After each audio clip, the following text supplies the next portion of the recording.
સુરતના ઉધના મગદલા વિસ્તારમાં મોપેડ પર જતી શિક્ષિકાના બેગમાંથી રસ્તા પર પડી ગયેલા 40,000 સીસીટીવીની મદદથી પરત મળ્યા હતા.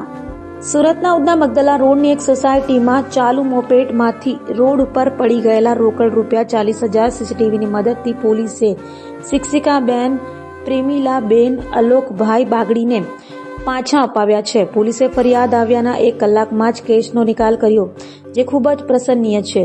શિક્ષિકાએ કહ્યું હતું કે રૂપિયા ઘર ખર્ચના હતા. મમ્મીના ઘરેથી લઈને પોતાના ઘરે આવી હતી. સોસાયટીમાં જ ઘરથી 50 મીટરના અંતરે પેપર બેગમાંથી પડી ગયા હતા. જોકે સીસીટીવીમાં રૂપિયા અને મોબાઈલ પડી જવાની ઘટના અને રૂપિયા ઉપાડતા મોપેડ સવાર બંને કેદ થઈ જતા પોલીસની મદદથી મહેનતના રૂપિયા પરત મળ્યા હતા.